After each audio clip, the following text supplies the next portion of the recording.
आपण तयार भाकर टाक. दुसरं काम. तिसरं ती पचली का नाही व्यवस्थित. चौथा तुझ्या जाळ व्यवस्थित चाललाय का हे बघतो. आणि पाचवं हे करत असताना नवऱ्याला जेवायला वाढते का तिला म्हणायचं सुगरण महाराज. हे चाळी सुगरण बर का. हो आणि दुसरी एक असते सुगरण ये घ्या भुजाळा. मी ताईच्या नका महाराज येतो. हो याला भुजाळा सुगरण म्हणायचं. म्हणायला लागली का 50 माशाचा झुराळा त्याच्यामध्ये. वर भाकर टाकली का गव्हा त्याच्यात उलथलं घालील नाही पण ती चरत उलथलं घातलं ती काही निघत नाही बाजूने. मग ते संकट काळचा मार्ग शोधते मधूनच. संकट काळचा मार्ग कुठे लिहिलेला असतो असं ऐकायला पाहिजे.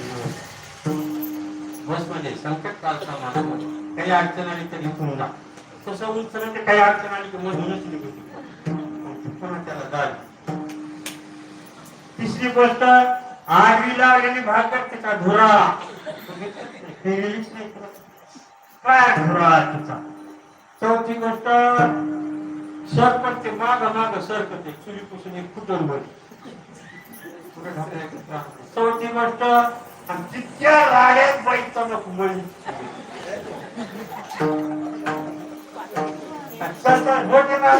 ऐकायला वाकडा बघायचे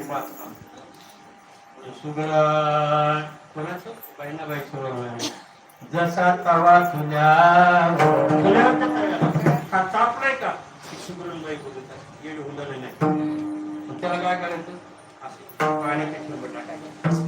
ते जर मायांतून जिराले तवा अजून तापला नाही उडी जर बारीक बसली त्याचा म्हणायचं टाकल्या टाकल्या त्या निघून गेले की तवा तापला. अजून दुसरा पर्याय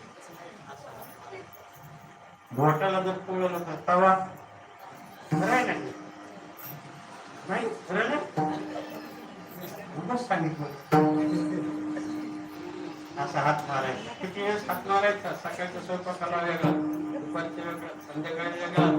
दिवसातून 3 बारा महिन्यातून किती 90 वेळेस वर्षातून किती आणि जन्मात किती. हात कसा होता तसं संसाराचं स्वरूप आहे. बहिणाबाई म्हणतात अरे संसार संसार जसा तुझ्यावर आधी हाताला चटके तेव्हा मिळते भाकर. भगवान म्हणजे महाराज अजून कसं काय वाटतं संसार म्हणजे देवा सांगायचं कामच नाही त्या ठिकाणी. एवढा त्रास त्या ठिकाणी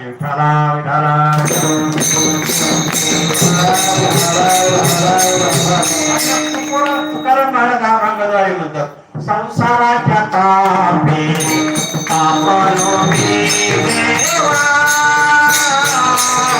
संसाराच्या तापे तापलोमी देवा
काय सांगावं संसाराच्या तापे